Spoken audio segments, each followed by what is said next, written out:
Daily. Taste the Daily. மாண்புமிகு பேரவைத் தலைவர் அவர்களே, மாண்புமிகு அமைச்சர் அவர்கள் கொடுத்திருக்கின்ற இந்த அறிக்கையில் என்னுடைய மாவட்டத்தை சேர்ந்த தொகுதியை சேர்ந்த பிகாம் படித்த ஒரு இளம் பெண் சிறுத்தையால் கொல்லப்பட்டு இறந்திருக்கின்றார்.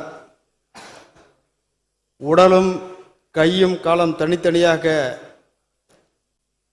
கடித்து சிதைத்திருக்கிறது.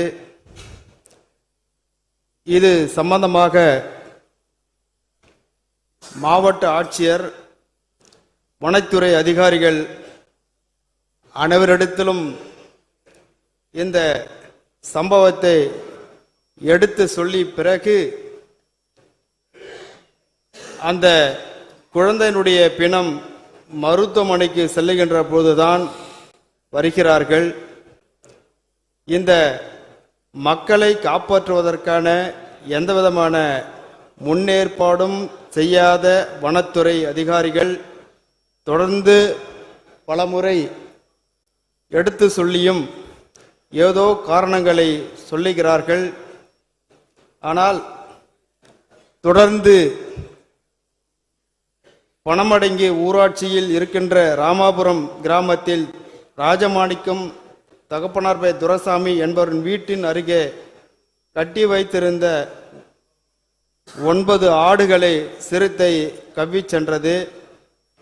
அதே போல தேவரிஷிக்குப்பம் ஊராட்சியில் அடங்கிய மயிலாப்பூர் என்ற கிராமத்தில் வீட்டருகே கட்டி வைத்திருந்த ஒரு கன்றுக்குட்டி மற்றும் வீட்டில் வளர்க்கப்படுகின்ற கோழிகள் அனைத்தையும் கொன்றுவிட்டது.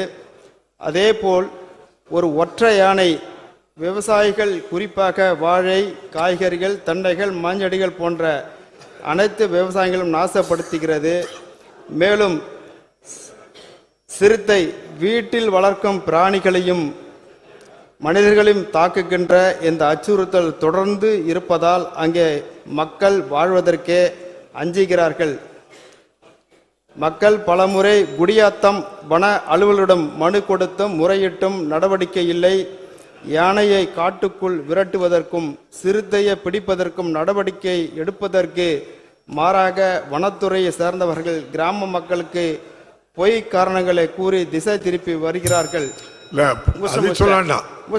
சிறுத்தையை பிடிப்பதற்கு வனத்துறை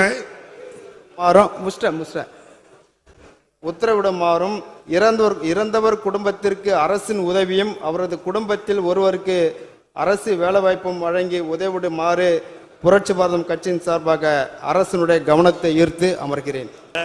இந்த ஆட்சியில்தான் மனித விலங்கு மோதல்களால் பாதிக்கப்பட்டவர்களுக்கு வழங்கப்படும் நிவாரணத் தொகை 2 முறை உயர்த்தப்பட்டு தற்போது ஒவ்வொரு மனித உயிர்ப்புக்கும் ரூபாய் 10 லட்சம் வழங்கப்பட்டு வருகிறது. 2 முறை உயர்த்தி முதலமைச்சர் தான் இதை கொடுக்கணும்னு சொல்லி உயர்த்தி 10 லட்சம் ரூபாய் யானையாலேயோ அல்லது புலியாலேயோ மற்றவைகளால் எவைகளால் அந்த ஆபத்து வனவிலங்குகளால் ஏற்படுமானால் அப்படி உயிரிழப்பவருடைய குடும்பத்திற்கு முதல் 2 வருஷத்துல தலைவர் தான் 2 முறை அதை ஏற்றிருக்கிறாரு. ஏற்றி இப்பொழுது 10 லட்சமாக ஜெகன்மூர்த்திக்கு கிடைச்ச பரிசு ஜெகன்மூர்த்திக்கு இறந்ததுக்கு கிடைக்கல கொடுக்கப்படும். அப்படி தானே இருந்ததுன்னா நீங்க எழுதி கொடுங்க.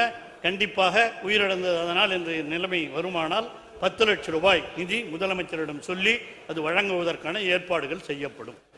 ஆக இது போன்ற பல்வேறு இடங்களில் எந்த பகுதியிலே யானைகளினாலோ வனவிலங்குகளினாலோ உயிரிழப்பு ஏற்படுமானால் அதை சொல்லலாம். விவசாயிகளுக்கு பாதிப்பு ஏற்பட்டாலும் அதைத்தான் நான் சொல்றேன். இப்ப 2022-23 நிதியாண்டில் 6765 நபர்களுக்கு 11.43 கோடி ரூபாய் வழங்கப்பட்டிருக்கிறது. 2023-24 நிதியாண்டில் 10,260 நபர்களுக்கு 17.3 லட்சம் கோடி ரூபாய் வழங்கப்பட்டிருக்கிறது. அதே போல 2024-25 நிதியாண்டில் 2/1/2025 வரை 5035 நபர்களுக்கு 10.55 கோடி ரூபாய் வழங்கப்பட்டுள்ளது. மேலும் இந்த நிதியாண்டிற்கு கூடுதலாக 2 ரூபாய் 5 கோடி ஒதுக்கீடு செய்யப்பட்டுள்ளது. பாதகம் செய்பவரை கண்டால் நாம் பயம் கொள்ளலாகாது பாப்பா. மோதி மிதித்துவிடு பாப்பா, அவர் முகத்தில் உமிழ்ந்துவிடு பாப்பா. அண்மை செய்திகளை உடனுக்குடன் தெரிந்து கொள்ள இணைந்திருங்கள் எம் நாடு தொலைக்காட்சியுடன்.